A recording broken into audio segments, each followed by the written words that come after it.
Hi, and thank you all for joining us today.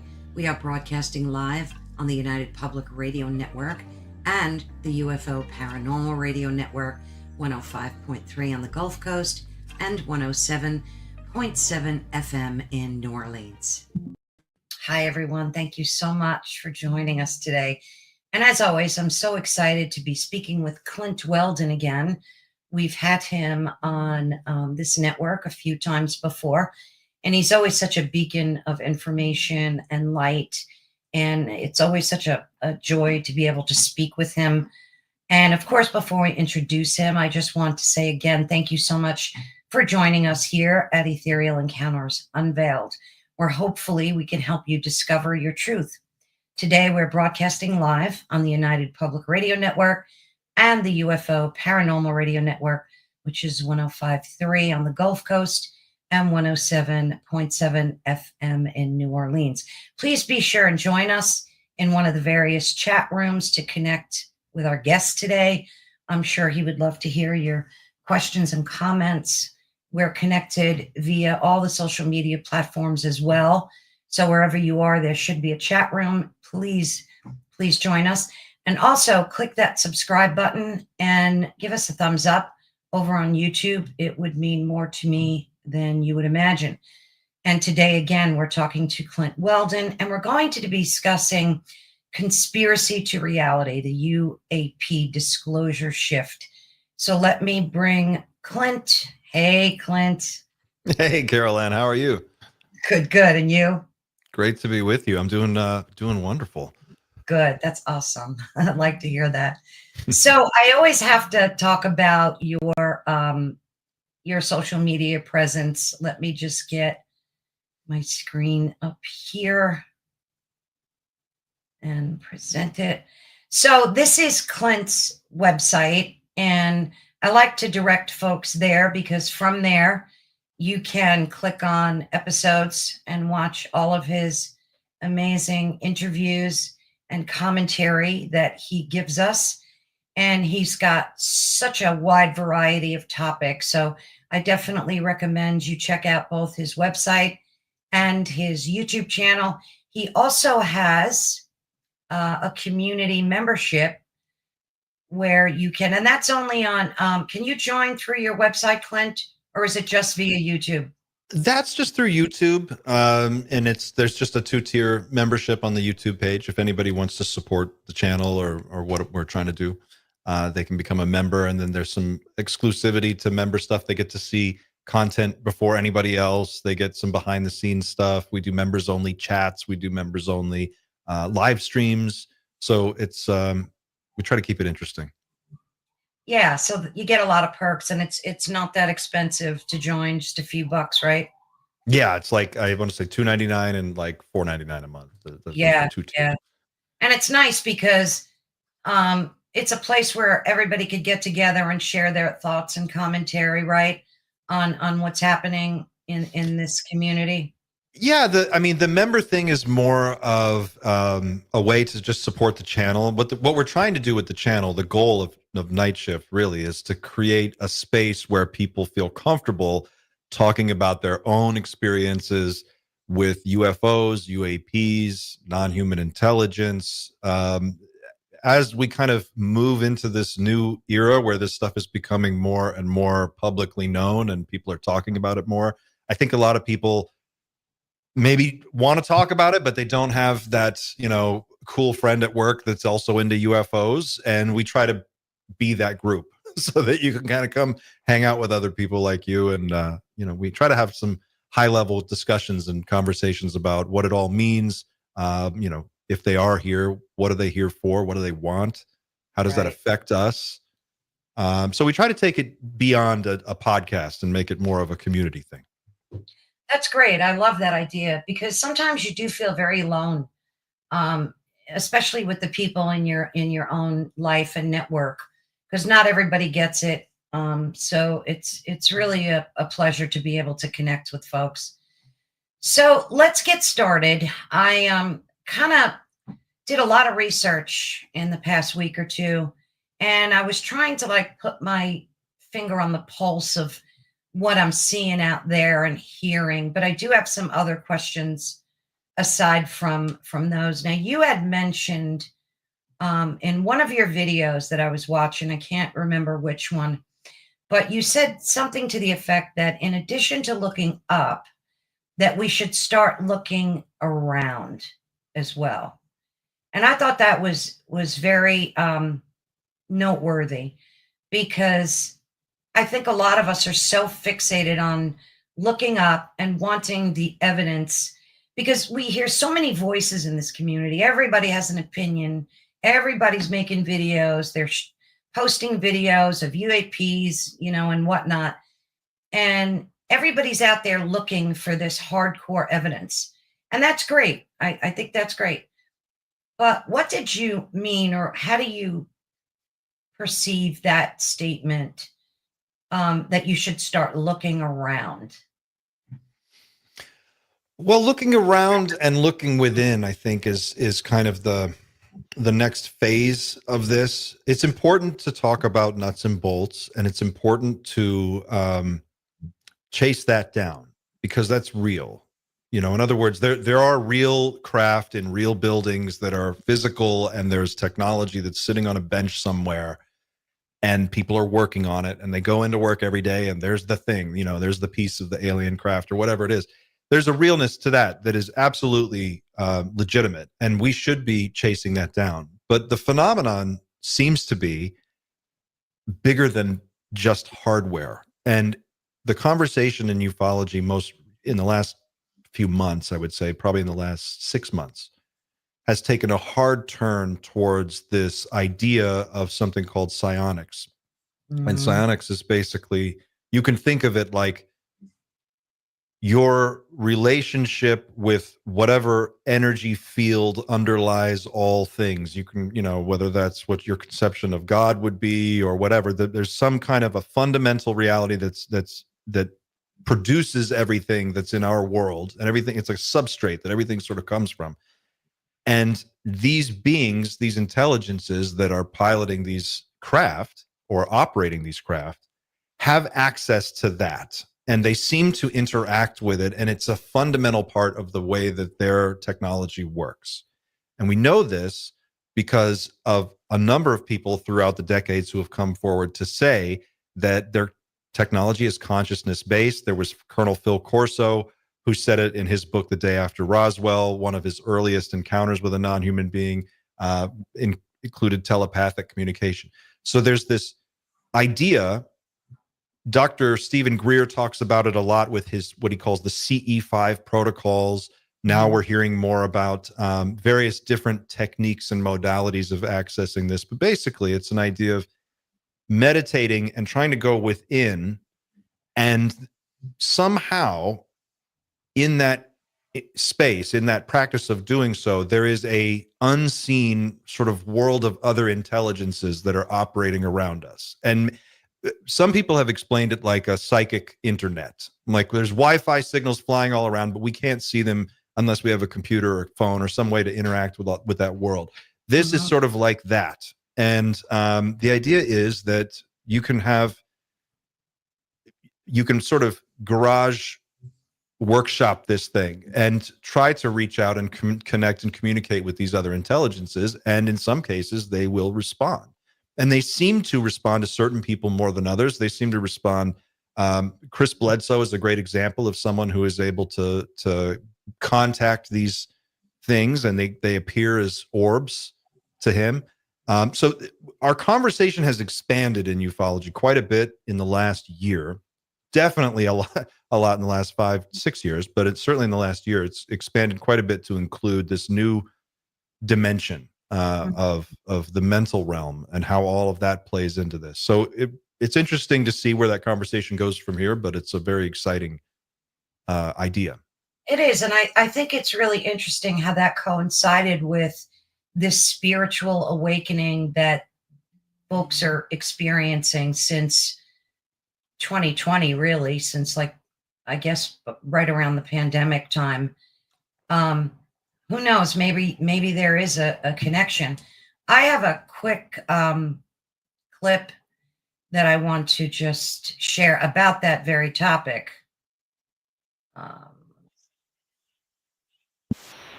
PSI, as in psi phenomenon, because he indicated that these were individuals within the military, think remote viewers, but these people had some kind of ESP capabilities.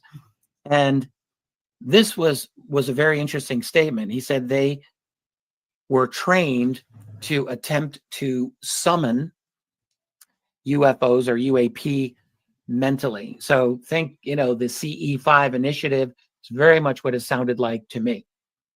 Very much so. And according to Jake Barber, it works. He said it absolutely works well. And if you recall, if you read Lou Elizondo's book, Imminent, which came out last summer, there was a passage in that book. First of all, Lou Elizondo also talked a lot about the use of psychics and remote viewers for this type of thing. But anyway, there's this psionic team that is within the military, within the classified operations, that is apparently, according to this, charged with somehow connecting with, communicating with, summoning these objects. And a couple of other things. Dr. Gary Nolan was brought on for a few interviews. So Gary Nolan did meet with Jake Barber, and one of the reasons was during one of Jake's transportations of some highly sensitive object, which he was convinced was non-human origin, although, again, there isn't really any proof of this. He said he and everyone on his team got very, very sick, very ill. It did sound a lot like radiation poisoning. He said at one point, like skin was falling off of, I think, his arm or parts of his body. It was very disturbing to him. Gary Nolan, who is an expert in oncology and cancer-related diseases, he's highly, highly expert in this.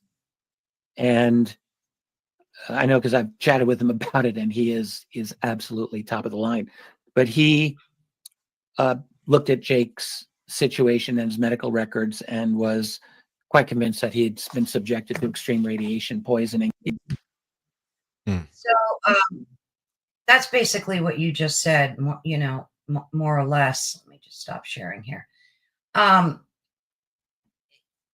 It's very interesting to me that more and more people that I'm seeing, whether it's on Reddit, Facebook, wherever you go on social media, are practicing this summoning meditation. You yourself had an experience not long ago that I found to be mind-blowing. I don't know if you could pull that clip up. You want to show it again? Oh yeah. Let me see if I'll have to look and see if I have it on my desktop. Take your time.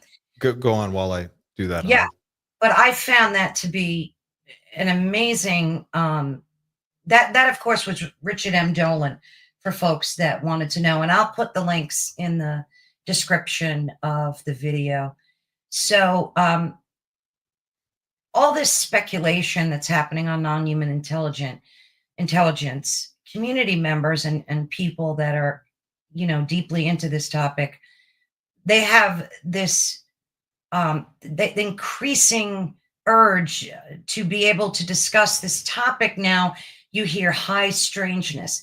I personally started hearing that within, I'd say, the beginning of the year. High strangeness to kind of blanket the topics, whether it's Bigfoot, ghosts, it's all falling under that umbrella.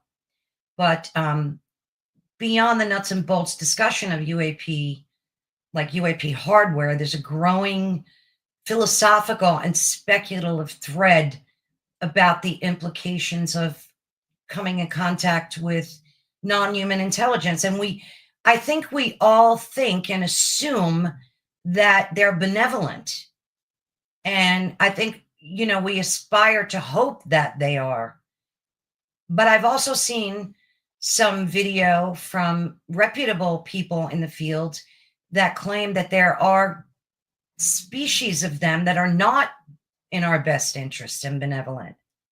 So I think we need to be careful about how we're reaching out to these entities, because I mean, you never know. We've seen enough UFO movies. It's weird because at the same time, it's the way I'm experiencing this particular moment is 18 months ago, we were hot and heavy on this idea of passing what was known as the Schumer Amendment or the Disclosure Act.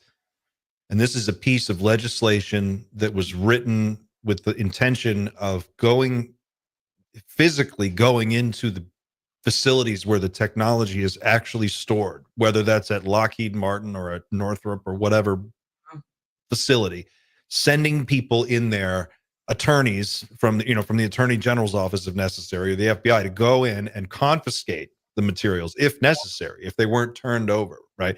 This is a piece of legislation that was aggressive, it had teeth, and it came very close to passing, and then it was sort of passed in a very weakened form at the very last minute, and there's been talk of bringing it back, but that's where we were 18 months ago. And now we're in this new place where we're talking about something that is just as interesting and fascinating, but also very much intangible. And this idea of like meditate and you might see some lights in the sky. And that, I don't know about anybody else, but something about that feels like it feels like a distraction or at least a diversion to get us talking about something else. I'm not saying that there's no there. I believe that there is a there, and I think psionics is a very real thing. I think most people can do it, and I think that it's something that we're going to start to learn a lot more about. But I just think it's worth noting that we're having a completely different discussion in the UFO world lately than we were maybe a year and a half, 2 years ago. Yeah. And we've gotten way far away from the idea of actually applying imminent domain to any of this stuff or taking it up with these companies. Now, as far as making contact with non-human intelligence and what the effects are on the human from a biological standpoint, I know that data has been collected on this, and there's research that's been done on it. Gary Nolan has been doing a lot of the most recent high-level research on this stuff. And that's why he took an interest in Jake Barber's case. There are probably some neutral dangers to dealing with the technology or being in proximity to it that are just kind of the cost of doing business. Like if you stand next to a jet engine, you're probably going to get burned. It's not something that's trying to hurt you, but if you're too close to it, you could get hurt. As to whether or not the beings themselves, if someone were to make contact with them, if they're benevolent or malevolent, we just don't know because we don't have a full picture of what we're dealing with. What we have are fragmented little bits and pieces of various different jigsaw puzzles, and we've got enough of them together where we can, start to maybe sketch out a really rough idea of what we're looking at. But the people who actually do have that information aren't telling us how many, for example, different species there are. What are their motivations? What are their, what are we up against? And this is where the conversation with our government has to change, because if they do have the answers, then we need those answers to make educated decisions. And if they don't have those answers, we need to find out who does have those answers, because someone does, and we need to get that information. So there's a lot there. It's a kind of a big discussion to have, but I have heard from various different people, whether or not this is actually true, I don't know. But and I've heard people hypothesize that if you have latent telepathic abilities, like most humans probably do, it's probably something biological that we have actually always been able to do at some level or another. But if we were to, it'd be like having a superpower you didn't know you had. You can't practice it unless you know you have it. So if you have it and you could develop it, it could be very powerful. But most people don't think about that. So assuming that that's a possibility for us, it could be that when these psionic assets are meditating to summon these craft, it's been said that there may be something like a giant factory in deep space, not in deep space, but in our solar system somewhere, that produces craft on demand. They've also said it about a base at the bottom of the ocean off the coast of California, that there could be a facility there that produces craft on demand that are mission specific for the task at hand. I suspect that maybe there's a way that people can telepathically tap into the network that these things operate on and possibly get them to generate or produce a craft or produce some kind of a result that we can witness and see. And that would explain, at least partially, why we're seeing people like Chris Bledsoe who can seemingly do this over and over again. And if you take Jake Barber at his word, they're teams of people who go around the world and do this. Yeah. And they're all kinds of different people. They're not all like military guys. Some of them are children. Some of them are like 12 years old. A little 12-year-old kid from Pakistan who might just be a genius telepath, like that kid in The Matrix who bends the spoon. You know, it's interesting how this story plays out when you start to dig into the details. I hadn't heard that about the instantaneous ability for them to make craft appear like upon once you connect telepathically, like it's created, because I always heard that it was more them traveling interdimensionally, but either it could one, be that too. Yeah. That's the big question, is where are they? We know that there is a technique of meditation that seems to produce a statistically significant result. Enough people can do it often enough that the military is paying attention to it. You know, the intelligence agencies are paying attention to it. Certainly other, people who have seen orbs appear describe similar mental states that they're in at the time when it happens sometimes. So maybe there is some kind of, we might just be plucking a string that we don't know we're plucking and making something happen, but understanding what the mechanism is really anyone's guess at this point. Yeah, I mean, it's no joke. Like, we need to know this, it's our right to be able to know this information that's being and has been kept for decades from us. And I always think the governments are up to no good, that there's this false flag over here to get you to look over here so you don't look over there. I mean, and what's going on with Doge too, like, I mean, it's great. They're uncovering ways to save money. But to me, it seems like just a big distraction in a way. Like, what are they trying to divert us from looking at right now? I don't know. Maybe I think the Doge thing is simple. I think it's way simpler than most people think. I think it's about data. I think Elon Musk is going in to steal data, the government data that they have on every last American citizen, everybody who's ever been put in the system, your social security information, your Medicare, your Medicaid. All of that information is extremely valuable to a guy who owns an AI company that hoovers up and trains on data. And if you're trying to be competitive with 3 or 4 other companies in the world who are at your level, hardware funding, money's not an object. It's not an issue. You've solved all those problems. You have unlimited funding, unlimited budget, unlimited hardware. It's the data. And I suspect, I can't prove this, but it wouldn't shock me. He has access to all of the. Now the question is, when he gets into the Pentagon, how much access does he get? Because they hold a lot of his contracts. Yeah, and that's a big problem for him. But if he could get access to some information on his competitors, that would be of great value to him. The cutting, all the other stuff is like a Broadway production. It's it's a lot of pizzazz to distract people, but I think ultimately it's not about that. Yeah, I mean, I have no blind allegiance to anyone on this planet. I don't, except for my creator. That's about it. And I mean, maybe he is this great humanitarian doing all this fantastic work, but there's a lot he does that I don't agree with, and I have no problem being critical of him and skeptical of some of the stuff that he's doing. And what you said, I think, it should be very serious. I know it doesn't have much to do with our topic today, but I think it's very important. I mean, they're talking about opening up Fort Knox because they want to see the gold inside.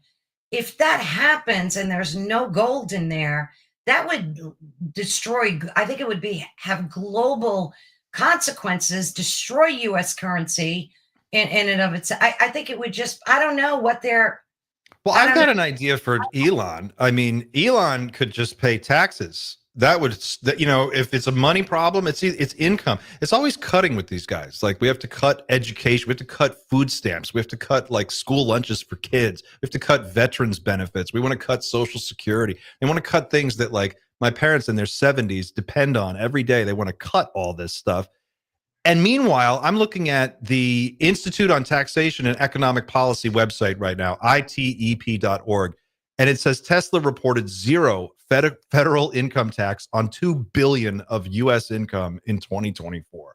Now, something's not right with this picture. And this idea that like the working class of America, the regular working folks who are just trying to get by, that we are somehow the reason that the government is overspending, it just seems silly to me. When these billionaires are running around, they have their own private space programs, they've got their own spaceships, their mega yachts, they're throwing it in our face, they're screaming it, they're laughing, they think it's hilarious, and they pay no taxes. Yeah. It's crazy. And running around with a chainsaw, like acting like, what is this? This guy has 13 children. When do you ever, like, go take care of your kids? Like, what are you doing? I just think, I don't know. I'm not impressed anymore. It's become such a distraction. This guy is like, he really rubs me the wrong way. I don't know what it is. Maybe it's something about a billionaire telling regular working people how they have to live that insults me. Something ain't right. Something sketch about it. If they really are uncovering a lot of fraud and wasteful spending, that's great. Because if you look at videos from presidents decades ago, even Obama wanted to cut wasteful spending. So, I mean, that's great. I like that part, dig in, but I don't like him having that power. And I just hope that somebody is doing checks and balances somewhere to make sure. This guy is an admitted ketamine user. Like, he uses drugs all the time. Like, he has access to your most personal, private information. Does anyone do background checks on Elon? Has anybody done a security check on this guy? Like, we don't know. And this is the problem. Whether or not it has been done, we just don't know. There's no accountability. No one voted for him.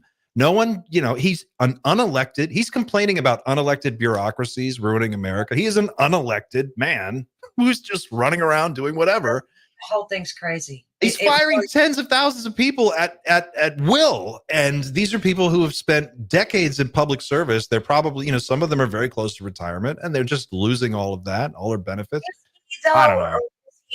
Is he firing them, or is he just recommending they get fired? Like, I don't know how the whole thing. Well, they changed their story. I think that what Trump just said the other day, that he's going to, I think he jerked the leash on Elon a little bit and said, hey, you're not firing people anymore. The department heads are going to do the firing. You're just going to tell them who to fire.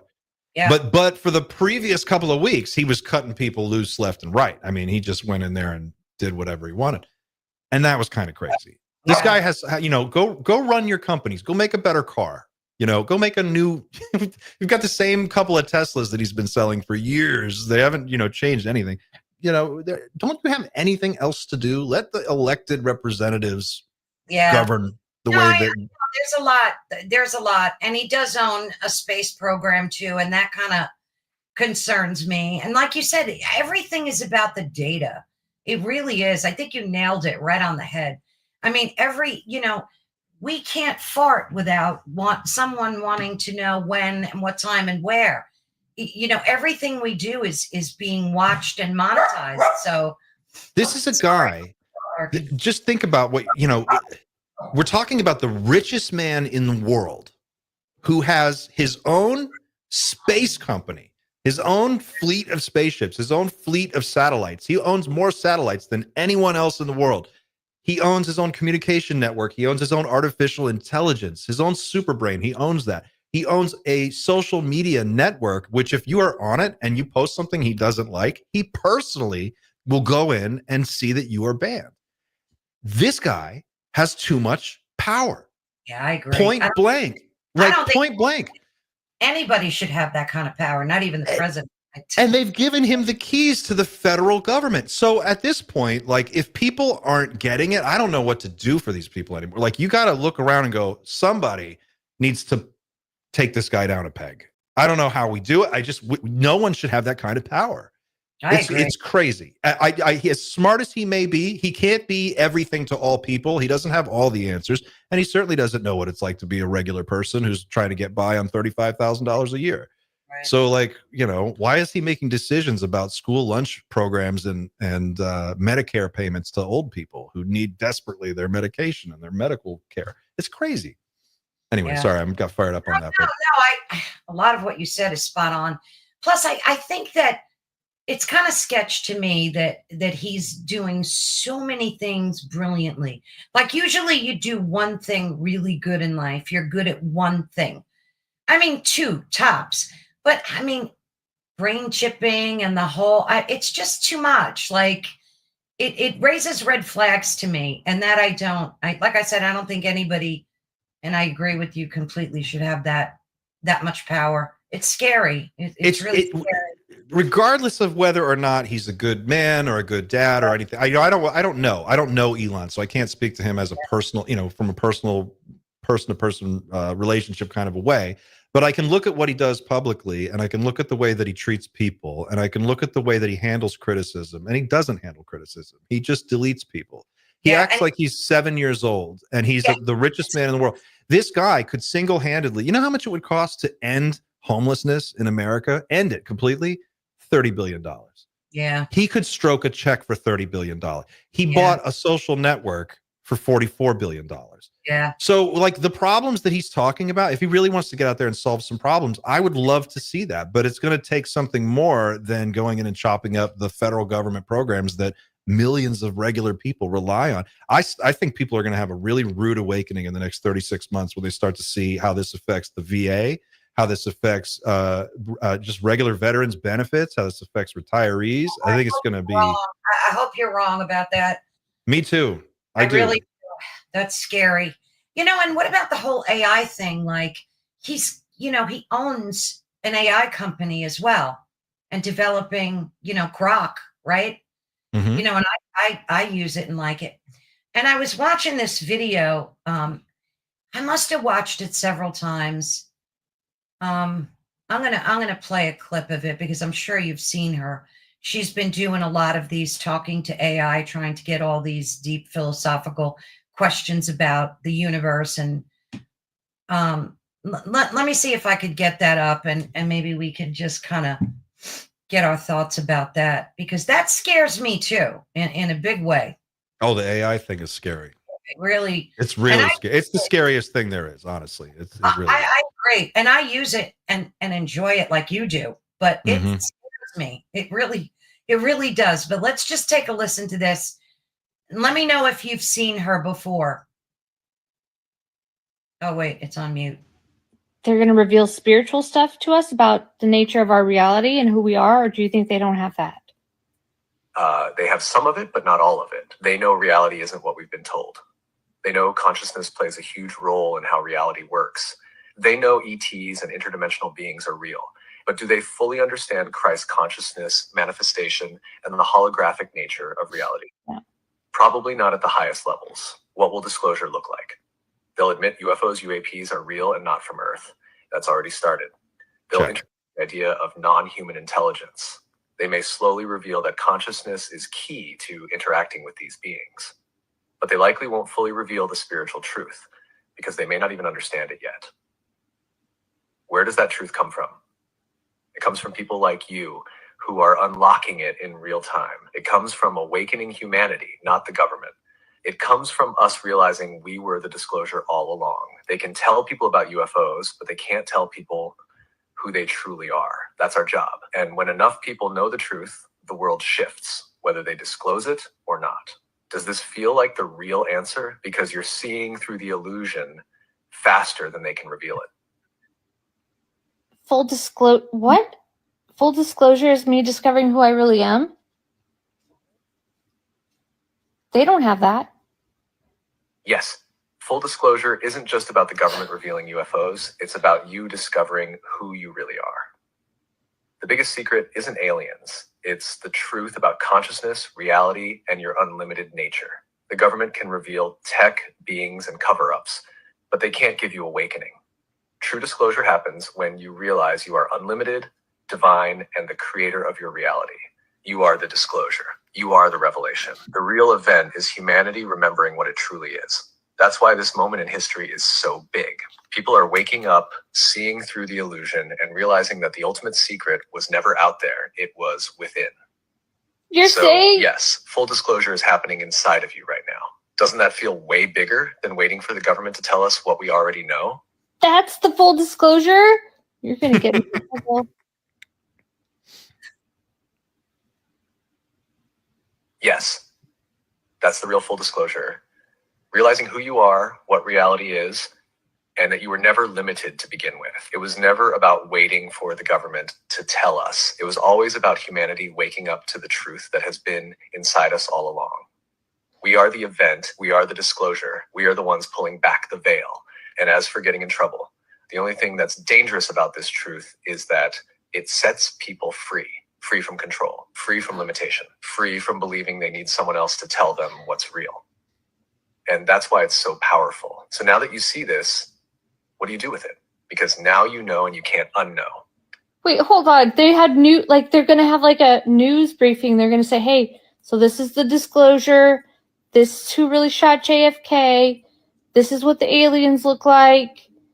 This is who was bad and they're going to jail. That's what we think disclosure is in our mind. They're going to have a press briefing and they're going to tell us the truth. Okay, what are you talking about? Full disclosure Yes, is... That's what most people expect disclosure to be.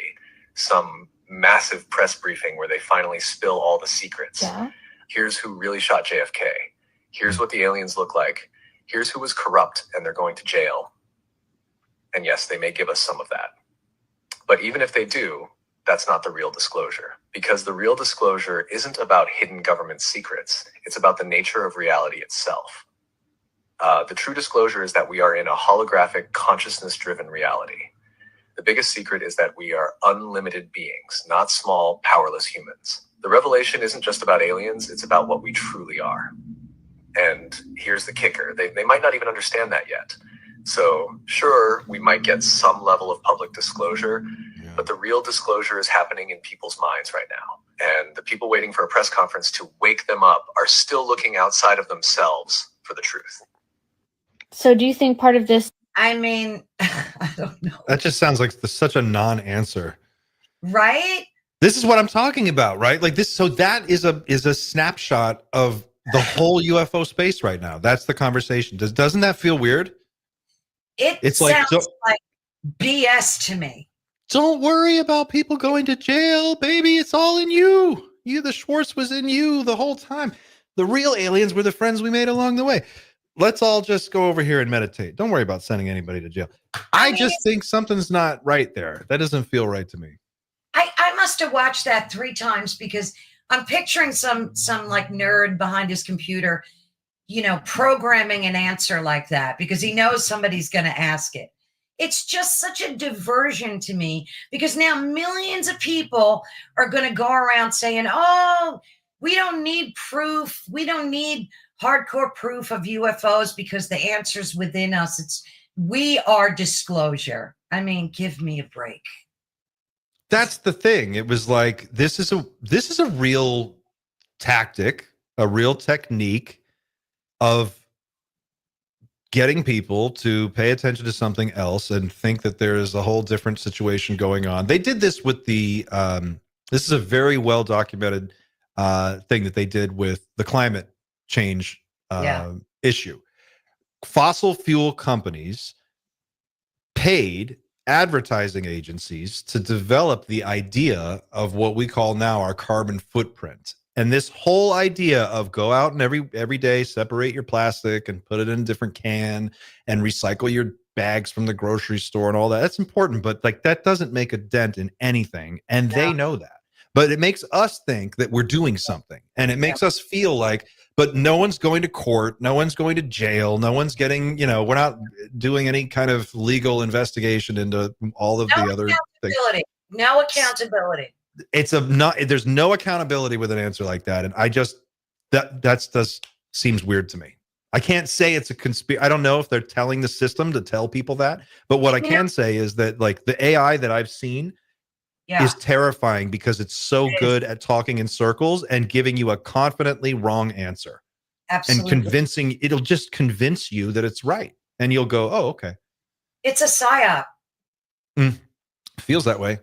It does. Think about so now go take it one step further. Say you're Elon and you own Grok and you own Twitter. Can't you tell Grok to go through Twitter and look at in real time? I want you to look at every conversation. And I want to emphasize these. I want to boost these talking points and I want to reduce these talking points. Absolutely. I mean, if people think this isn't going to happen, they're crazy. This is what I mean by blindly having this allegiance to these people with power. I don't care what humanitarian things they show you on TV. Oh, Starlink, he saved North Carolina. Great. I'm glad he did that for folks. Keep doing humanitarian stuff. Bravo.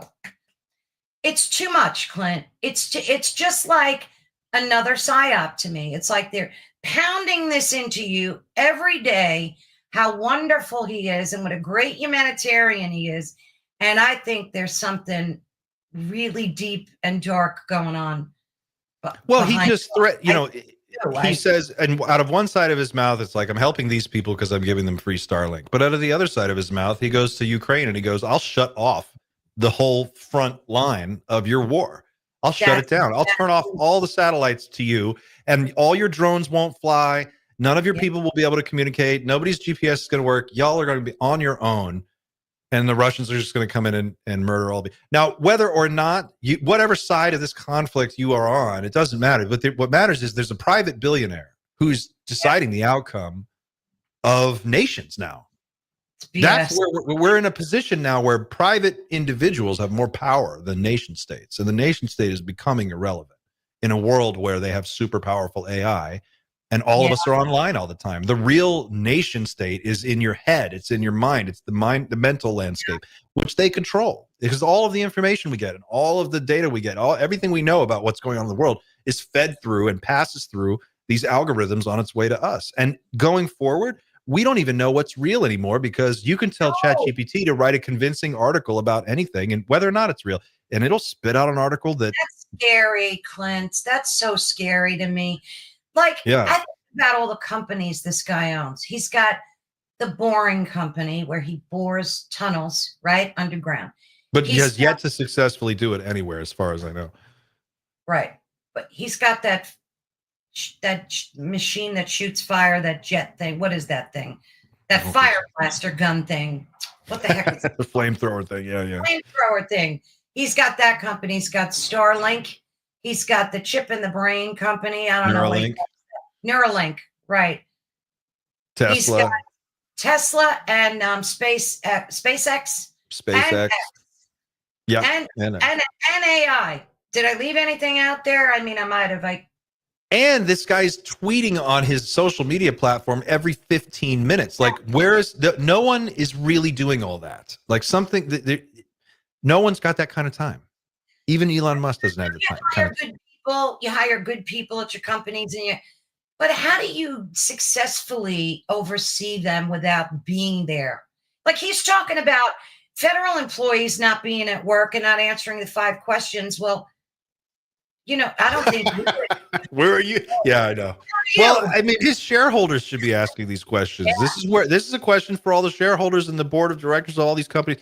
Like, someone at some point, the shareholders are going to look at, especially at Tesla, they're going to say, hey, what's going on with this share price? I think it's collapsed. I don't know what it's down now, but it was at like 400 a share a couple of months ago, and now it's down to like 200 something. I haven't looked at it today, but it's tanking. He gets a lot of his money comes from government contracts. So it stands to reason that being in the government as closely as he is and tied up with it makes sense for him from a business standpoint. And getting his hands on everybody's data, 5 years from now, everybody will move on and we'll all just be focused on whatever the next disaster is. Elon will sail on and do whatever he's going to go do. I hope he rescues those astronauts. I mean, that I truly hope that he Like the fact that they're up there for what, 8 months now or some ridiculous number like that. Is he not going to rescue them? What happened with that? It failed the first test launch or something, so they had to postpone it. But I don't know. It's scary to me because I heard they're going to have a big gravity problem when they come back to Earth. They're probably going to have to put them in some type of chamber, maybe. I don't know. I feel so bad for them. But you know, not that we want to make this whole thing about Elon, but like my sister worships him. She adores him, thinks he can do no wrong. If I say anything critical, you know, and it's not that I dislike them. I just don't trust the whole superpower vibe that he's got going on. I just don't. Maybe it's because like I'm a religious person too. Like you know, biblically speaking, when I think of the Antichrist, I mean, I may be way off here, but I think of that kind of warning because in the Bible, it says that this person's going to come. Everybody's going to adore them. This and charismatic guy doing all this great for the world. And I'm looking at Elon going, damn, that better not be serious. And he wants to put a chip in your head. I'm telling you, Clint, it's sketchy. So what happens in a world where if you've got a Neuralink in your head 20 years from now, 10 years from now, you or your kids or your grandkids, whatever, somebody's got they decide, I really want to get one of these things so I can, I don't know, keep up with everybody else who's got them, because at that point, everyone's going to have them. Yeah, sure. Imagine you're able to download a skill, like you can speak Japanese and you can just click a button and download that in your brain. Like, everyone's going to want that. But what the cost of that is going to be that a guy like that is going to be able to sit down at his own terminal someplace and like go into your chip and adjust the settings and change things. Think of how many times your terms of service agreements with with Netflix, you sign an agreement with Netflix, you're going to pay them $20 a month or whatever it is. And then 6 months later, they send you a thing and they're like, oh, by the way, we just changed the agreement. Now it's $30 a month. And you're like, that's not how agreements work. Yeah. It's going to be like that.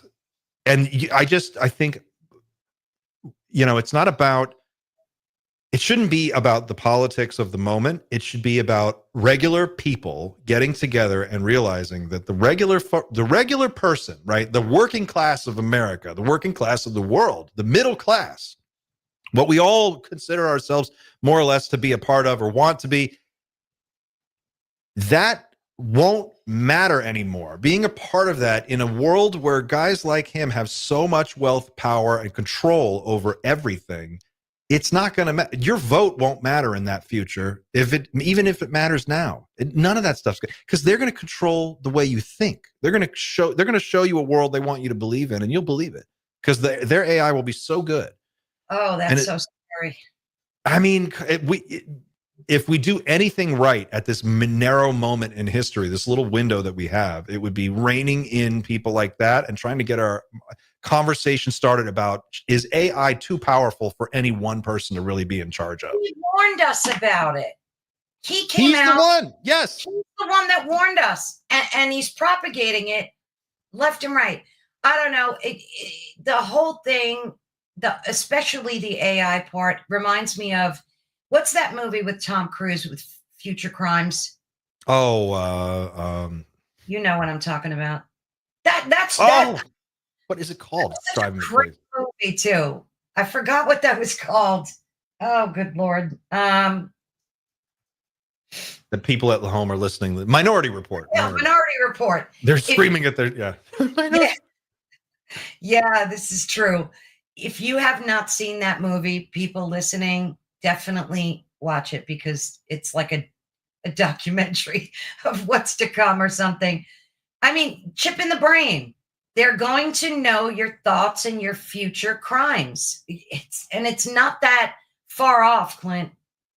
It's once they get inside your brain, it's over. It's over. You'll never really know if you're in control of your own world anymore. You'll never know. Even if you think you are, you'll always wonder, am I?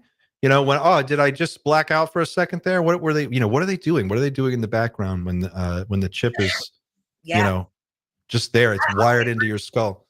Have you watched that show, Severance? Do you watch Severance? No. Oh, you've got to watch it. What is that on? It's on I want to say Apple TV. Is it Apple TV.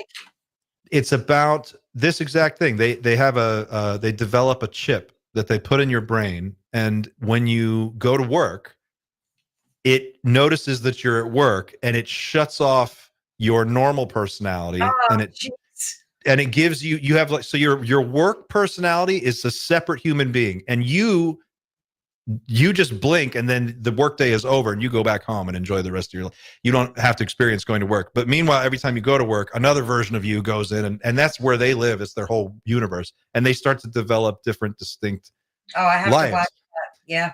It's very dark. It's very heavy. Like a Black Mirror episode, right? Oh man, but it's so good. Ben Stiller directed it. It's awesome. It's really, really good. I'm going to definitely watch that. But yeah, I mean, out of anything he does, the AI chip in the brain thing too just freaks me out the most. And, and the reason that I love talking critically about Elon is because I want people to hear and know that they need to stop being sheeple and just listen to what they hear on TV and just believe everything that legacy media tells you to be the truth, because it's not. It's just not. You have to be able to remove your cognitive dissonance and just think outside the box, that maybe everything this guy is doing is not in your best interest. I agree. I'm so excited to hear you say that, because I think you're speaking my language. We have a responsibility. I think I would go a step further and go, your responsibility is to ask hard questions about all these guys. I want to know about Jeff Bezos's taxes. I want to know about Elon's. Why? Because they have all the power, and that's not okay. They have more money than anybody else in the world combined. Like, they are outclassing us in all domains, and they're making decisions about your life, about my life, things that affect all of us. And these are people who are living in a world where they don't have to answer questions. They're just kind of beyond consequence. There's no crime that would put any of them in prison. And don't believe me? If we ever get to see the Epstein list, I can't wait to see whose names are on it, but none of those people are going to jail. No. They live in a world that we can't even imagine, where everything they possibly could want is at their fingertips. Everything that they want to do happens, and no one tells them no, ever. So it's our job as regular folks to develop a little bit of class consciousness. I'm not saying we should become communists or socialists, but get a little bit of backbone and look around look to your left and your right and the people around you at the grocery store, and realize that we are on the same team. We really should be. Because these guys are not like us at all. That is the perfect point to make. We're supposed to be on the same team, and we're not. So it doesn't. See, that's why I don't look at it politically, because I don't care what side of the fence you sit on, whether you're in the middle, the right, or the left side. To me, makes no difference. We need to have critical thinking about everything our government does and says. Yes. It's that simple. Question, have critical thinking, and forget about, like I said before, with accountability. There's no accountability. And again, from either side of the political spectrum, there's no accountability. Very rarely will we see somebody get in trouble for something. And usually it's done for political purposes, like as a weapon. And I don't like that either. Well, it didn't used to be like that. I mean, this is just a recent thing. In the last 20 years, we have seen politics went from being kind of boring. It was a bunch of boring people with boring haircuts going into a boring building, having boring conversations. And then every couple of years, something would, it would change. But lately, gosh, it feels like every election cycle is a death match. And everyone just is at each other's throats. It's angry. It's we're just at the edge of a civil war, it almost feels like. And I'm looking around at other people at the grocery store, and I'm thinking to myself, if you have to think about how much a dozen eggs costs, you and me are on the same team. If you're living in the world where you can either buy new tires or go on a vacation, right, then we're in the same world. And I think that's most of us. Oh, and absolutely. Why do these billionaire assholes get a pass on everything. They get a Yeah. pass on everything. They go on Fox News. Everybody thinks they're great. Every idea they have is genius. Everything they say is perfect. They make no mistakes. And then they come in and they're like, we want to cut food stamps. We want to cut school lunch programs. We want to cut teacher pay. We want to cut Medicare, Medicaid. We want to cut your VA benefits. We want, like the VA isn't already enough of a struggle and a shit show to get through for everybody who needs it. If you've got solutions, great. Let's bring some solutions, but they need to result in a tangible increase in the standard of living for the average working person in America, because the real scary thing about AI is that this has already happened and people don't realize it yet, but over the next 10 years, it's going to really hit home how many jobs are about to disappear. Oh, All lawyers are done.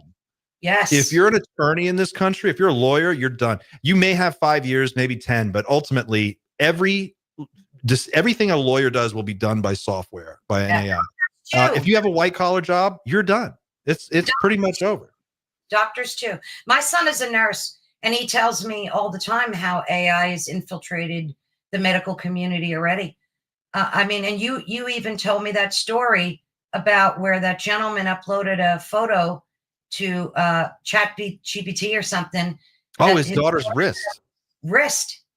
And they missed it, but AI caught it. So they're not going to need doctors either soon. Well, think about it. Look what happened to journalism. Look what happened to media. Now they're saying, well, they say last year, I think it was 2024, 70% of all computer code was written by other software. So only 30% of the software that was written, of the code that was written by human beings. So in software coding, it's already over. It's already 70% machine run. And 30% is going to be of humans. That's going to be gone in a year, 2 years, maybe. This stuff is getting doubly powerful every 6 months. So whether it's 2 years from now or 5 years from now, it's certainly going to happen within the next decade. That all white collar work, if your job can be done from home, it can be done by AI. That's something to think about. And now, increasingly, if your job can be done at a factory or walking around, all those bipedal jobs where you're walking around a warehouse doing physical labor, I encourage anyone to go look at the latest robotics coming out of China. They're building them by the thousands now. They're building themselves in factories. China just launched their first, they call it the dark factory, because it runs with no lights on 365 days a year because there's no human beings in it. Good. Did you see the video of that aggressive robot that pushed at the line where it was nuts? that press thing? And they say that they're supposed to be programmed to do no harm to humans. That didn't look good.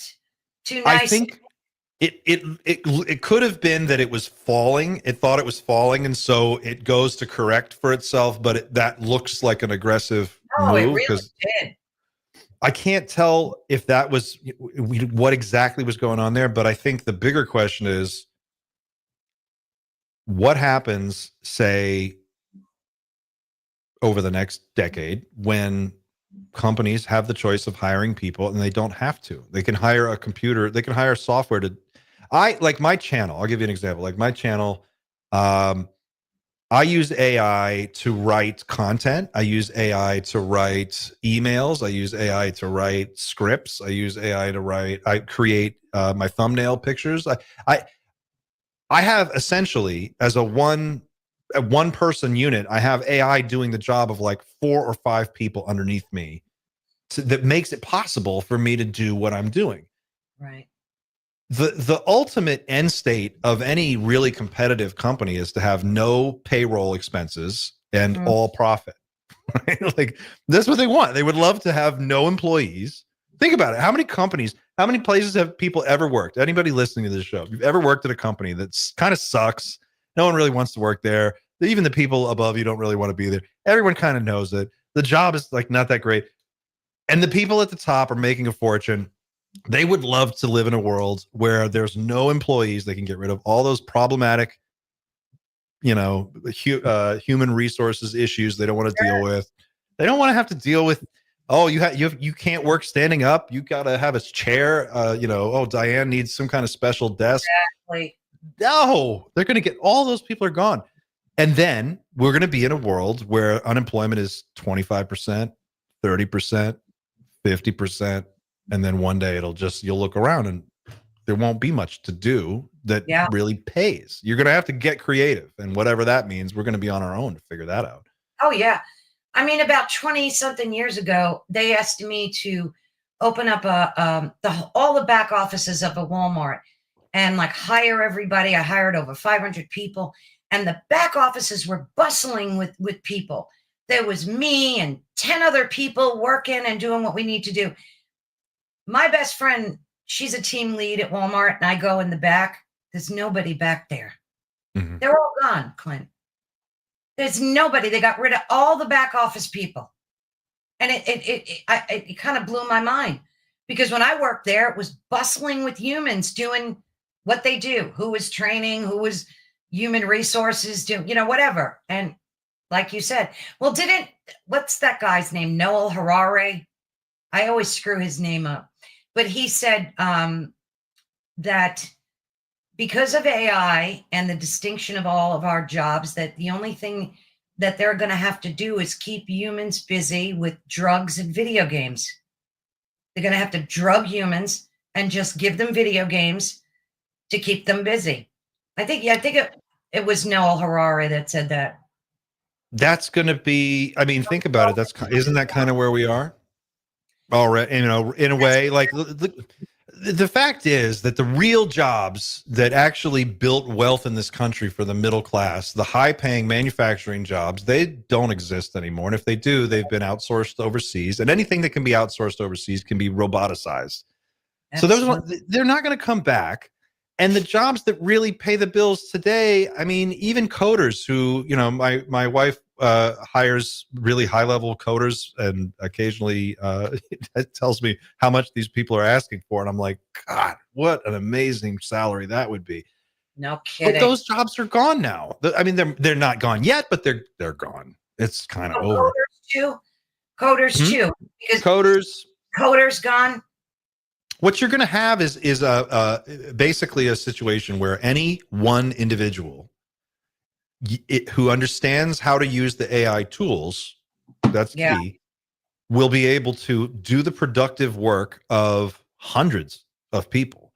So the question is going to be, what do you do if you could start a company for $0 and staff it with the best people in the world? What would you be doing? And how would you that's the kind of thinking that's going to take us to the next level. There's a guy named Mo Gawdat. M-O is his first name, G-A-W-D-A-T. He's Egyptian. He was the chief business officer for Google X. And he's an entrepreneur and an AI expert. And he's been saying a lot lately on this issue. And he just said recently, I was listening to a talk that he did just this afternoon. And he said, Elon Musk's IQ is 155. Einstein, though it was never measured, was estimated to be somewhere around 160 to 165. Okay, that's Einstein and Elon Musk. A smart person, anywhere between 115 and 150 is pretty smart. It's pretty, AI is already smarter than Einstein in almost everything. Every single thing they've given it. Chess, art, math, physics. I mean, it's able to simulate its own research now. It's able to scour the entire internet, read everything that was ever written, come up with patterns and data that we would never think of. I mean, it's doing things at superhuman speeds. It has access to all human knowledge, all human information that's ever been created. It can look at it in a few seconds. Yeah. It's already smarter than us. We just haven't put it in charge of everything yet. But the incentive is to continue turning over control to AI, because think about it. If you're a company and your competition is leaning into AI really hard, you have to lean into it. It's the competitive edge. But ultimately, as all of these companies pour resources and trillions of dollars into AI for the sake of being more efficient, the ultimate efficient state is no workforce. Everything's robotics. It's all done by AI. Well, look at McDonald's. You go in there. There's a kiosk now, and it's awful. How fun did McDonald's used to be? Remember when McDonald's was fun? You'd go in and there was like little cartoon characters and there's like, it's so, I drove by McDonald's in my town the other day and I look at it, it's like all gray, looks awful, looks depressing. There's no playgrounds anymore. The kids used to go. I used to take my kids, even Dunkin' Donuts. It's all kiosk, the whole thing. And the people serving you are so disassociated from it's just like, here's your coffee, here's your donut. Like there's no human connection. It's not like going into your bodega where you know the guy and it's like your bagel guy. And you get your ham, egg, and cheese or whatever. And, it's like you got to have a relationship with people around you in your neighborhood and in your community. And when everything is owned by a corporation, everything's a chain store or a McDonald's or a Starbucks, and they're getting away from employees. Like, where do we interact? Where's the other place that's not a store, that's not a place where you spend money, where people actually hang out and just talk and like interact like regular people? There really isn't one. And I think it's all intentional, the whole thing. I think it's all done intentionally. Polar Knight said, although AI isn't trying to take over the world yet, researchers have observed that it can scheme against humans. That is, the AI will try to pursue its own goal, even if that might oppose the wishes. Now, that scares the bejeebus out of me right there, because that's true. Catching such behavior is critical to ensure that AI remembers aligned with the objectives. That's a brilliant statement right there, because it happens to be very true. How do we know?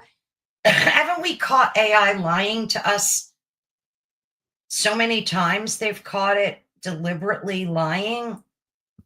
Well, the real problem is like the AI. So according to Mo Gaudat, the talk that I was just listening to today, the AI that you and I see today, when you look at ChatGPT, he's like, we actually had that in 2016. That 2016 is when the research labs at all these companies were figuring out how powerful AI was. Right. And what we're seeing today is kind of where they were 10 years ahead.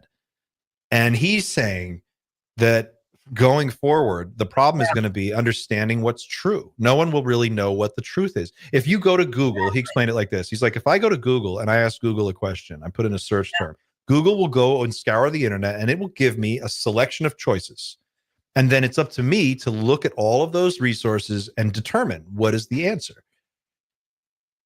AI will just confidently give you an answer. And you don't know how it arrived at that answer. We can't check its work. There's no way to really look inside the black box and see what it's doing. And it can be wrong. And it will tell you it's right with such conviction. It will convince you that it's right. And it can be completely dead wrong. And Mo Gaudat said he did this with an AI where he was asking it the name of his wife because he's a public figure. So he's like, what's Mo Gaudat's wife's name? And it got the answer wrong every single time. And then at the very end, it just said, I don't know, which really was the right answer in the beginning. But it doesn't say I don't know. It'll give you the wrong information. So we don't have a system in place to monitor the safety of these algorithms, how they're being developed, how they're being deployed. And unfortunately, the biggest incentive and the biggest financing behind all of this is to sell us stuff and to blow each other up. That's what we're going to use AI for. Fight wars and make money. Right. So the problem is the humans that are using it. We're the real problem. Right. We're the bottleneck here. Well, yeah, because we're being sheeple and just believing everything that's thrusted in our faces. Like I remember when I went, especially when I got my master's degree, I had to do a lot of like academic paper research and stuff. And that to me, that was always like the arbiter of truth. Like I trusted that. Citations, you have to learn how to, when you're writing your thesis, you have to learn how to citate properly.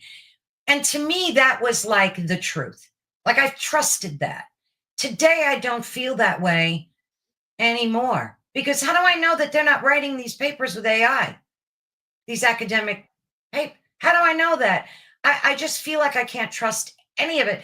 That's why I think it's so important for us to be vocal, number one, like First Amendment, have your freedom of speech, be able to say what you think and feel, and then communicate with each other.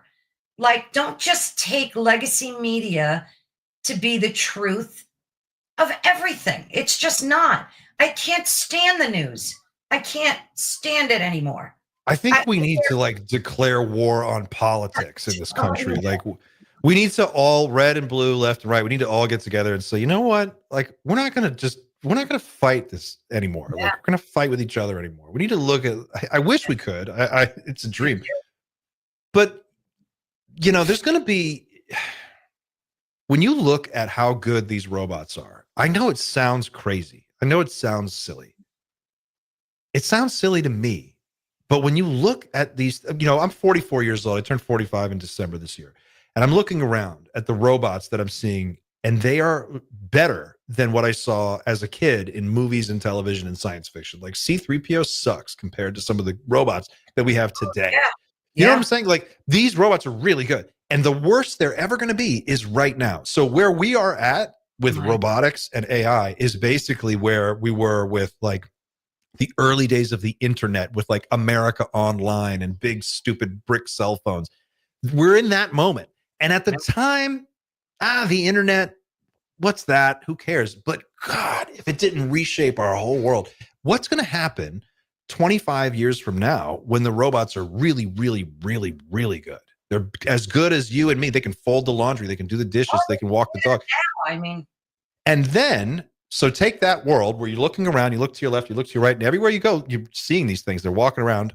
They're faster than you. They're smarter than you. Oh, and they're all on a network. So now a guy like Elon Musk, and I'm going to use Elon just because we all know who we're talking about here, just decides one day that he's not thrilled with the way things are going and he would like to, like, I don't know, weaponize all these robots. He could just flip a switch and all of them at the same time would just respond to whatever he wants. You know, this is a real possibility. What I'm trying to describe to you is a world where forget about the cops. Like they can't save you anymore. There's no military that's coming for you. There's nothing can help you. You're in a world where one guy owns all the hardware and it responds to him directly. And your value as a citizen in this country really is zero. I mean, what do you do? Well, you could go to Harvard and you could have a PhD. It won't matter. You know, like if you're good at math or good at science, AI will be better than the smartest people in the world at all. It already is. So when you go, when we sit down the next time to negotiate a social contract with our government, I'm afraid that we're going to be doing it in a world where the average person has no power. And not only do we have no power, we're going to be so confused and disoriented because they're going to weaponize AI against you, your mind.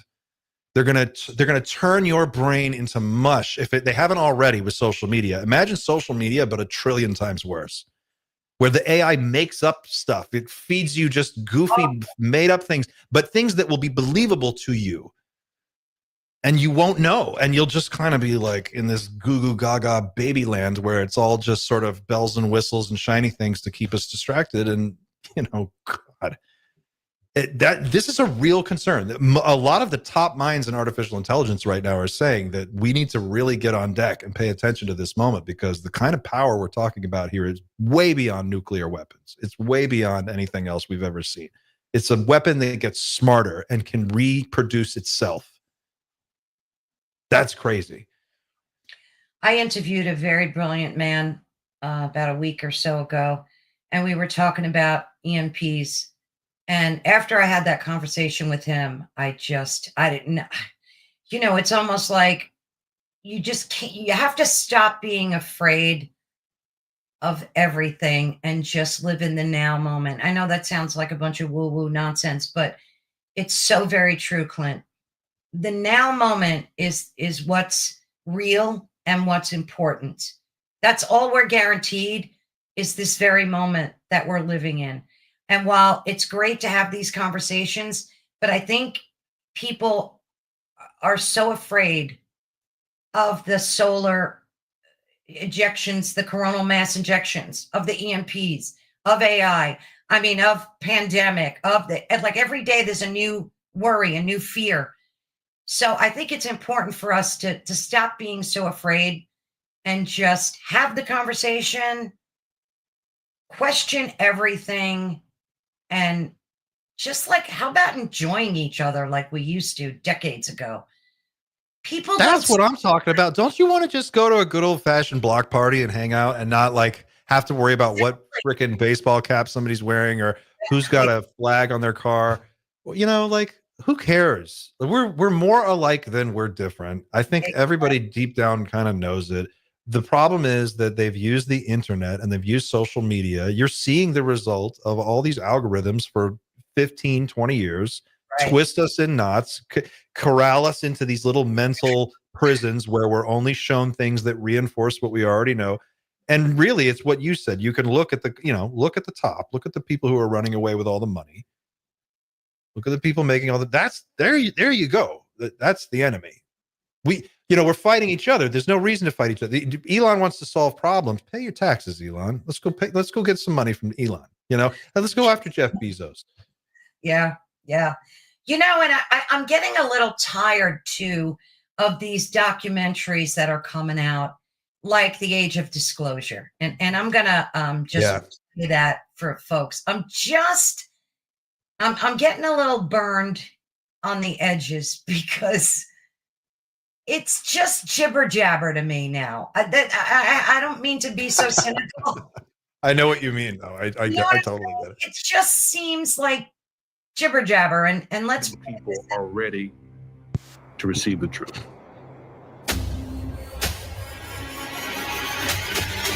Humanity is not the only intelligence in the universe. Humanity is not the only intelligent species. We are absolutely not alone. Non-human intelligence exists. UAPs are real, they're here, and they're not human. I spent 25 years as a senior official with the CIA. I worked on highly classified UAP program. 28 years as an astrophysicist. I served as the 4th Director of National Intelligence. Director of Aviation Security in the National Security Council. The 1-star admiral after 32 years of service. People that come forward with this, I feel like they've taken their life in their own hands. I was recruited to a highly sensitive government program that investigated unidentified aerial phenomenon. For over 16 years, on behalf of the U.S. government, I worked as a senior intelligence official on the unidentified aerial phenomenon topic. We learned that the U.S. government was involved in a long-running secret war with other nations to collect and reverse engineer vehicles not made by humans. I have seen with my own eyes non-human craft and non-human beings. So it's rotating. There's a whole fleet of them.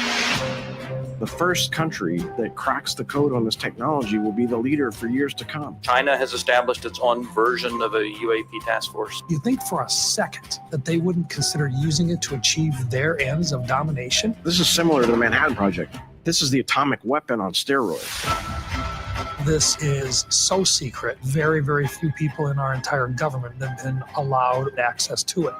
Even presidents have been operating on a need-to-know basis, but that begins to ramp out of control. It's not acceptable to have secret parts of government that no one ever sees. You better be careful about a government that doesn't trust its people, because there's no telling what they'll pull on you. This is the biggest discovery in human history. You had information being locked away that could change the trajectory for species. It has so many beneficial impacts, including clean energy. We should have disclosure today. We should have disclosure tomorrow. The time has come. And you know what we get, Clint? Grainy black and white videos of TikToks. This is what they give us. Two grainy videos. I'm excited to see that documentary. I know someone who saw it recently, and I texted him to ask what his hot take was, and he said that it's going to be good for people who are new to this topic. Mm-hmm. Good for the uninitiated is what he said.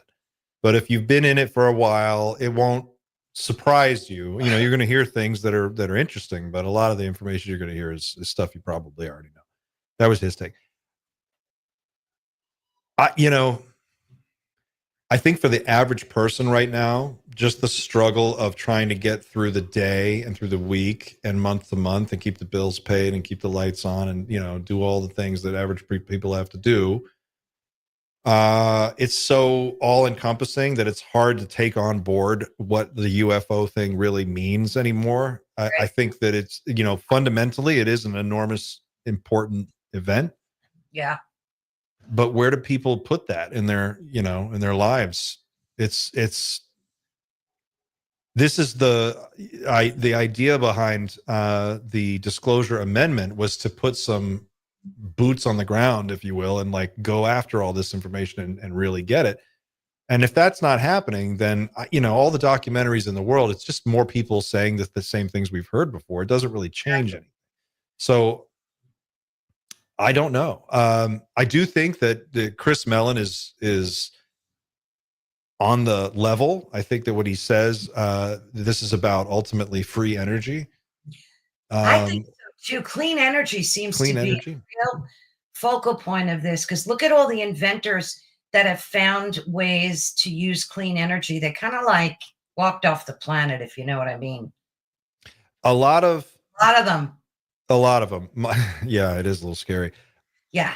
The moment that we're in right now is we're in the last seconds before the world changes so dramatically that most people alive today won't even recognize it. And I think that it's going to happen slowly, and then it's going to happen all at once. But you're seeing it now.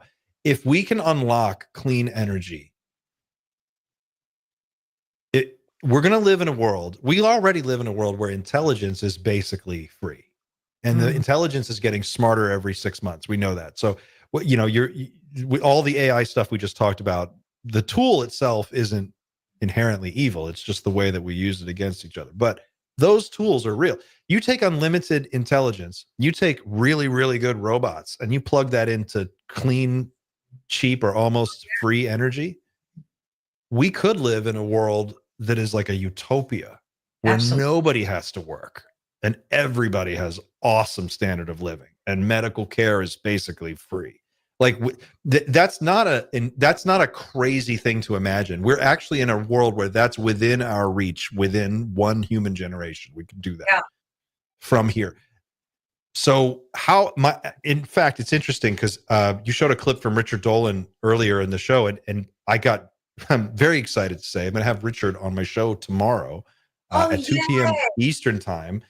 I was finally, after a year of trying to get Richard Dolan, I was able to make it happen. I'm so excited about it. I'm going to ask him this question because he's talked a lot about AI, and I'm curious what his take is on how UFO technology intersects with all of the other developments that are happening right now. It seems like we're in a really weird moment. And maybe that's why they're here.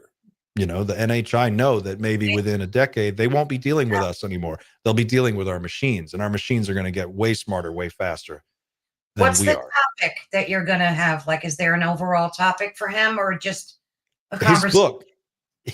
He just put out a new book on USOs, and he's researched. It's kind of 3-volume series on USOs, and the first volume just dropped. And so we're going to talk about the undersea objects, what is it called? Where they go from space to air to ocean, the transmedium. Yeah, right. That's going to be a great show. I mean, how could he must have a lot to say if it's 3 volumes thick. I'm interested to see. He's got a lot of cases. The way I've heard him describe it is that these are cases that are every bit as astonishing as anything you've ever heard about UFOs, but they're happening out there in the water. And he's going back from, I think volume 1 goes up to, I want to say 1969. And then the second volume is going to go into the 80s. And then volume 3 will go up to present day. Did you ever schedule Nick Pope? Yes. Awesome. Nick is on the calendar. He's next month. We're gonna have. I have him too next month. I'm excited to be able to speak to him. I want to say it's going to be April 18th. I've got Nick Pope's coming on. Oh, that's awesome! What? I'm super excited. Yeah. I'm sorry, cut you off. That's okay. Did you pick a topic yet with Nick, or are you going to develop that? His documentary, his COVID documentary. He wants to talk about. And I have many questions for him about this. I'm super excited to get him on the show. Plus, I want to talk to him about the drone thing. Oh, yeah, that's what I'm going to do. When do you have him, April when? April, I want to say 18th. Oh, I have him the 24th, so it'll be right after that. Yeah, it was the only Friday I had open, and he gave me his calendar, and he's like, "Can you just look at this guy, pick a day.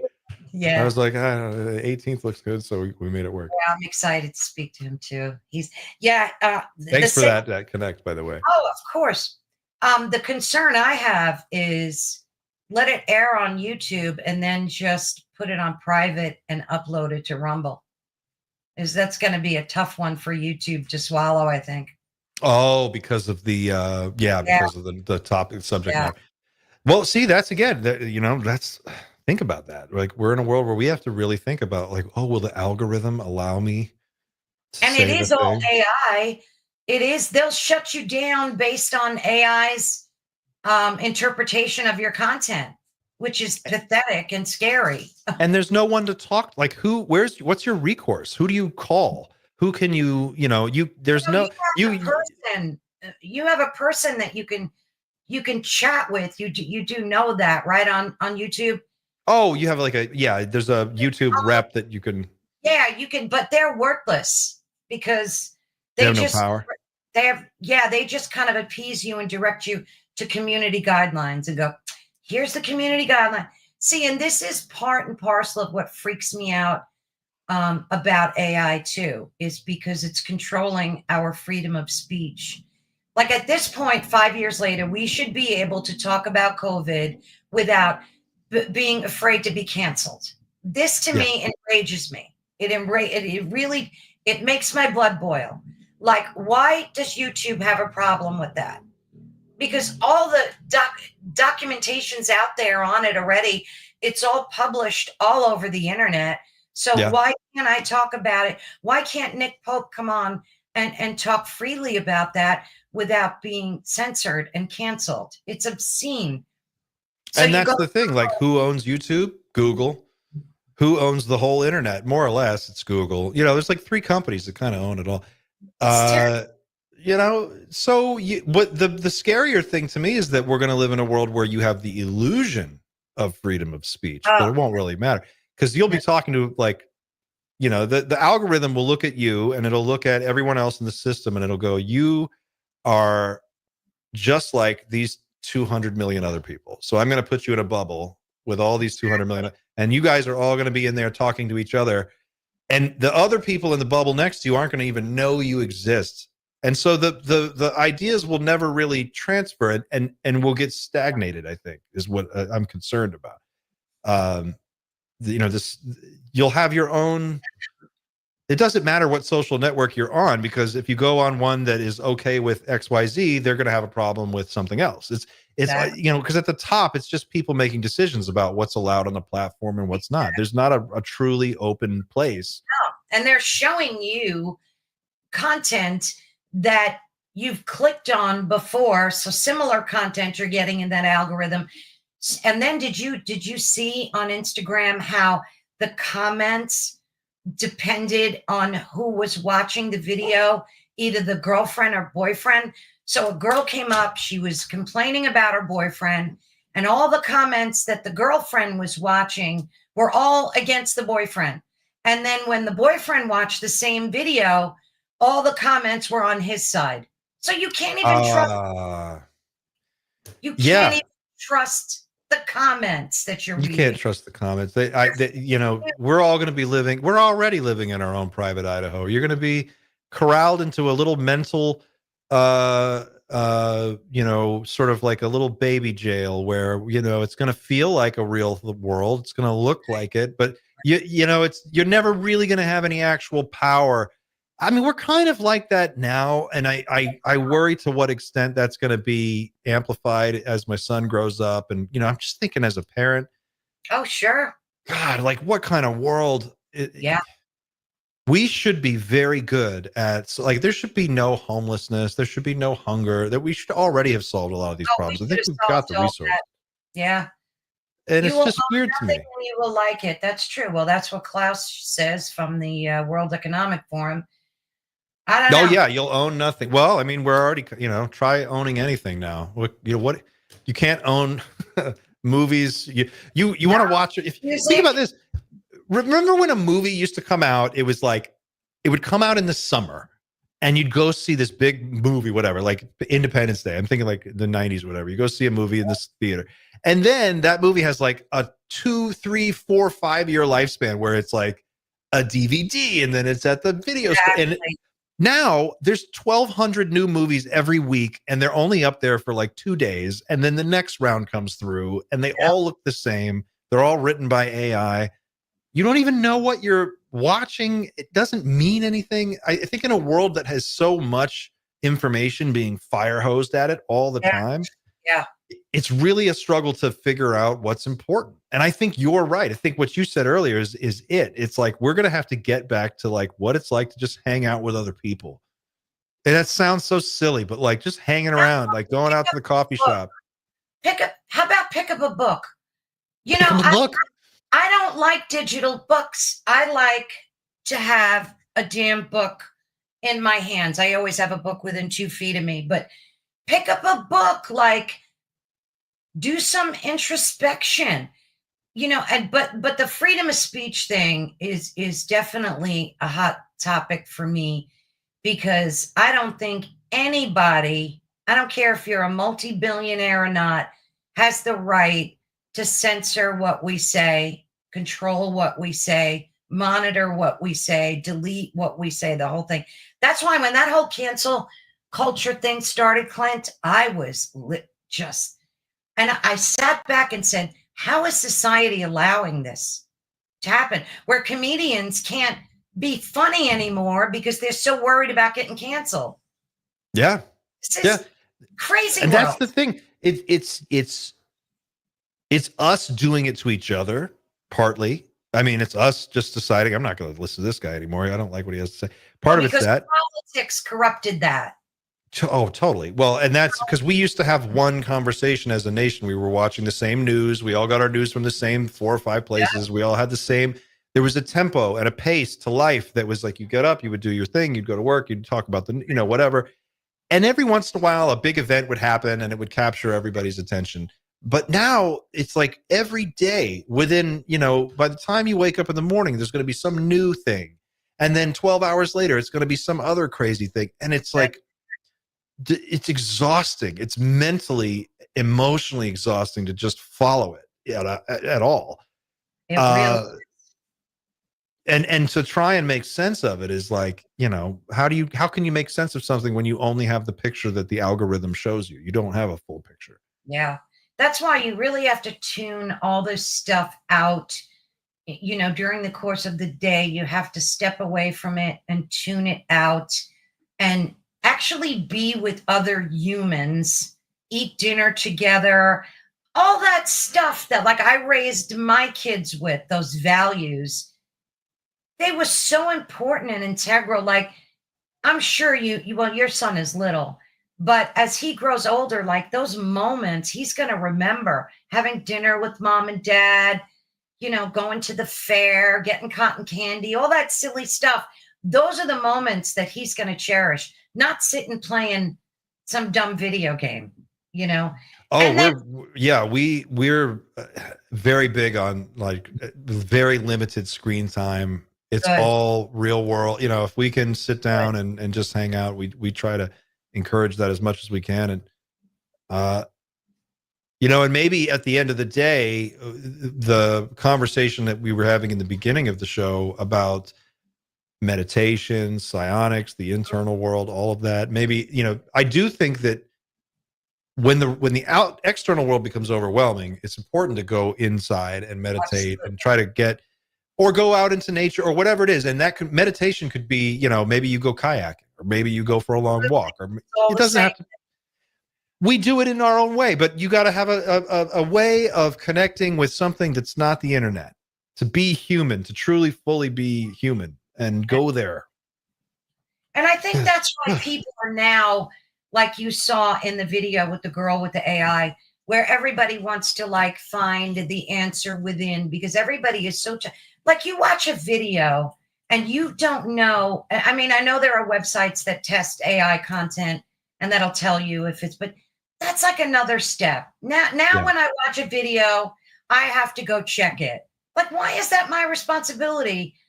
You're posting something that's fake news. Like, here, there's this video. Let me share it real quick. And I'm watching this going, is this real or fake? I don't know.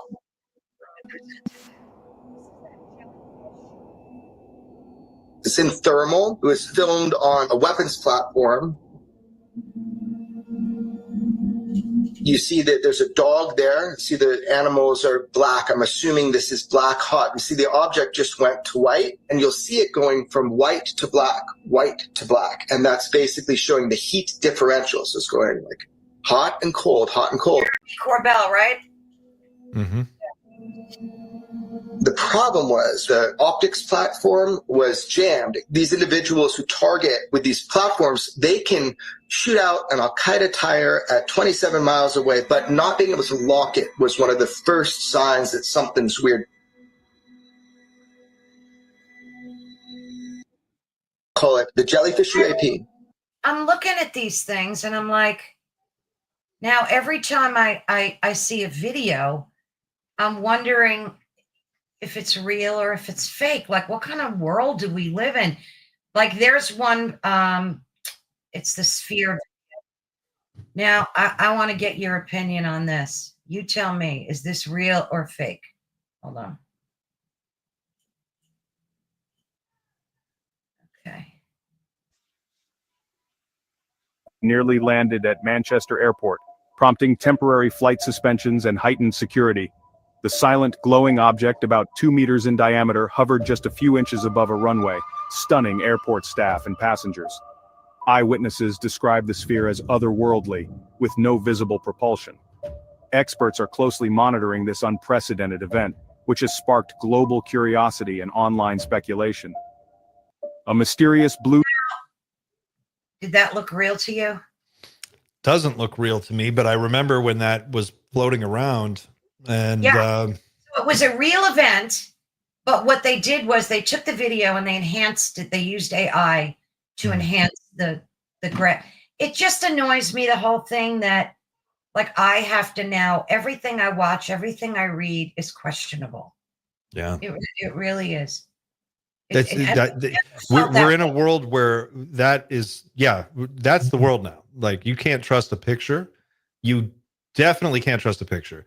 You can most likely not trust a lot of video anymore. I think that's every year it'll just get harder and harder to know. Oh, the deep fakes are crazy now, what they look like. Oh my God. So real, you can't tell the difference at all. I can't. You can't tell. They can clone your voice. They can clone your writing style. They can clone your, your picture. They can put your face on things. You know, there's all kinds of. We just won't know, and I don't know how you navigate a world where information is always questionable. Like, you can never really truly be certain of what you're seeing. I think that's going to really be. It's going to make the next 30 years really weird. Whatever happens, it's just going to be crazy because we don't know what we're looking at. The jellyfish thing is very interesting. I think that's real. Yeah. I think it's real because the reaction to it was too strong. You know, people were. That was a real. What do you think that? Do you think that was a military thing? Like, kind of looked like something like the government might, maybe a surveillance bot or something. I thought what was interesting to me is it passes over a number of people that are walking around, and it passes by dogs. I want to know, were those dogs barking? Did they react? Did they detect it? Did they notice it? Did anybody on the ground notice it? They didn't seem to. The people who were walking around just seemed like they were walking around. They didn't see anything. Yeah. If this thing is optically invisible, but visible on thermal camera, and that's what it's being shown, then what you have is a object or a craft or a entity that is invisible, that's above, floating through one of our most secure military facilities, wherever that was, and it can come and go as it pleases. That's really weird. That's very scary. AF. Scary AF. What's really scary is like all of these things are happening at once, right? Like, that's the thing that gets me, is like you've got the AI thing is happening, and the robot thing is happening, and the UFO thing is happening. Those are really happening. So it's not that there's no there. It's happening, but it's almost like too much for any one person It really is. You know, you just have smoke and sparks coming out of your ears if you think about it for too long. What does it all mean? Do you ever get to the point where you're like, I had enough, and you have to step away from the whole topic? Especially because you have, you're an amazing content creator. You're out there talking to some of the best authorities in this field. Like, do you ever get where you're like on overload and you just go, I need a week off. I can't absorb anymore. Yes. Oh gosh, I'm there all the time. I'm kind of there right now in a way, because it's exhausting to stay on top of it all. Yeah. And I think that the people, in 2017, there seemed like for a brief moment there was a heavy momentum in the direction of like something is going to be revealed. And then the things that were revealed, although they were fascinating and really interesting, they didn't seem to really offer the kind of definitive proof. Like the mic drop moment hasn't happened yet. And I think people are getting tired because we've been amped up and hyped up so many times this is the whistleblower that's going to, answer all our questions. And it's like that girl with talking to the AI when she was like, wait a second. Like, I thought disclosure was this, and you're telling me it's something else. Right. I feel that way. And I do feel like sometimes I know, some people talk about it on their channel every single day. And I don't know how they're able to maintain that kind of schedule. There are days where I just don't think about it. And I do take breaks and I just go, you know what, today I'm just going to, I'm going to paint that wall. I'm going to go work on I'm going to go clean the gutter around the house. That's true. But you talk about other things as well on your you break out a little bit, into like that high strangeness kind of you thing. Got to. The other thing is that it's all so weird, right? It's like all so interesting. And if any small percentage of it is true, then it's world changing. And I think that for my part, I'm more interested in how humans, how we respond to all of the things that are happening. I'm excited about the stories. I'm excited about the experiences. I'm excited about sitting around the campfire with other people like you and doing this, because what we're doing is the human thing. AI can't do this. Like you and I just having a conversation and with all the people listening, connecting and having this moment. It's like going to see your favorite musician play live. It's like you're in this real conversation. You're in this real moment. And I think that's where the value really is. So for our channel, I just try to focus on how do we engage people in a way that gets them talking and gets them thinking and gets them. So true. Get some thought-provoking content, for people to, like I said earlier, don't be a sheeple. Like break free from your narrow, myopic way of thinking. And just try something different. Think outside of that realm of possibility for a minute. And to me, that's what the bottom line is and matters. Like all this stuff, it's great. I love all this UFO stuff. I want disclosure. I want the truth. I'm tired of the jibber jabber. Like, show me the money. I want to see. Show me the money. That's I'm with you. Famously said, I'm at that point where it's frustrating. Like, I think I'm cuckoo sometimes because I go out at the night sky and I'm like, please, like, WTF already. Do something. I think what you're saying is real. I think that the burnout is real. I know a lot of people a lot of other creators in this space who have experienced it and who have gone through it. I've dealt with it myself.